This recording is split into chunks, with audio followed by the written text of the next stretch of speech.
आप व्यवस्था तो देखो सनातन धर्म की। श्रीमद् भागवत में श्लोक कितने?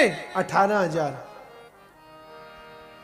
श्रीमद् महाभारत में पर्व कितने? 18। श्रीमद् भगवद गीता में अध्याय कितने? 18। महर्षि व्यास के द्वारा श्रीमद् भागवत सहित पुराण कितने बनाए गए? 18।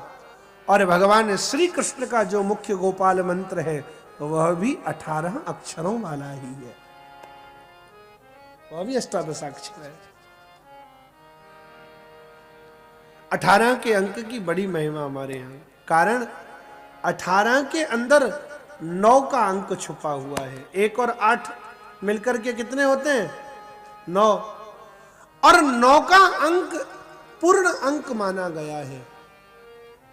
9 का अंक एक ऐसा अंक है जो कभी घटता नहीं है, बढ़ता नहीं है, एक जैसा बना रहता है। इसलिए संतों ने ग्रंथों में 9 के अंक को पूर्णांक माना। आप कहोगे महाराज इसमें पूर्ण जैसा क्या है? आप ट्राई करके देख लीजिए। 9 का पहाड़ा आप बोले, शुरुआत से लेकर अंतिम तक 9 का ही अंक आएगा, न घटेगा न बढ़ेगा।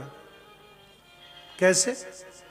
अब मुझे तो आता नहीं है पहाड़ा वहाड़ा में, पढ़ा लिखा तो हूं नहीं, इसलिए बोलना आपको पड़ेगा। 9 एकम, थोड़ा जोर से बोलो, ठंडी के कारण मुझे कम सुनाई पड़ रहा है। हाँ, ठंड ज्यादा लग गई है बहुत ठंडी हवा है भाई दिल्ली में, तो थोड़ा ऊंचा बोलो। 9 एकम, 9 दूनी 8 और 1 कितने हुए? 9 तिया 2 और 7, 9 चौक 3 और 6, 9 पंजे। विकेट, ये बैटरी डाउन क्यों हो रही है? देखो, अगर आप गड़बड़ करोगे तो फिर टीचर को सख्त भी होना आता है 9 पंजे 4 और 5, 9 छिंग। देखो बहुतों को आता नहीं है, दूसरों को सुनकर के बोल रहे हैं। अब तो वो 2 बन जा 2 और 2 2 जा 4 वाला टेबल वाला सिस्टम चालू हो गया ना, तो बच्चों को पढ़ाते हुए वही याद हो जाता है, पहाड़े भूल गए लोग। आप 9 का पहाड़ा पूरा बोल करके देख लीजिए, कुल 9 ही आएगा। आप कहोगे महाराज ये तो और भी पहाड़ों में हो सकता है, नहीं होगा। घर में जाकर के पूरा होमवर्क करके देख लेना, जहां तक पहाड़े आते हो। हमारे समय में तो 2 से लेकर और 40 तक पहाड़े याद कराए जाते थे। अब आजकल का तो पता नहीं,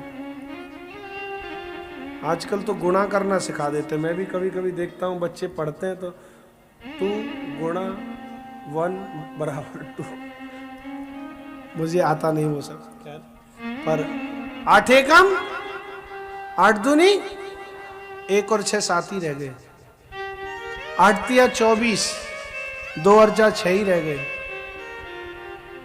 8 चौक 32, 3 और 2 5 ही रह गए, 8 45, 0 को हटा दे 4 ही रह गया। किसी पहाड़े में ऐसा नहीं होता। 9 के अंक को ऋषियों ने, संतों ने, ग्रंथों ने पूर्णांक माना है, और 18 की संख्या में 9 ही आता है।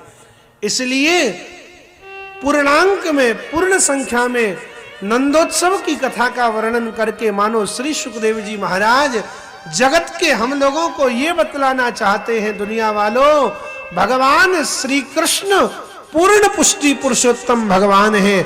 आज भगवान का अंशावतार नहीं, कलावतार नहीं, भगवान पूर्ण रूप से कृष्ण बनकर के जगत के लोगों का कल्याण करने के लिए प्रकट हुए। इसलिए जीवन में यदि चाहते हो कि हम पूर्ण हो जाएं, तो पूर्ण की शरण में आ जाइए। पूर्ण की शरण में आ जाओगे तो जीवन आपका पूर्ण हो जाएगा, फिर अपूर्णता नहीं रहेगी जीवन में।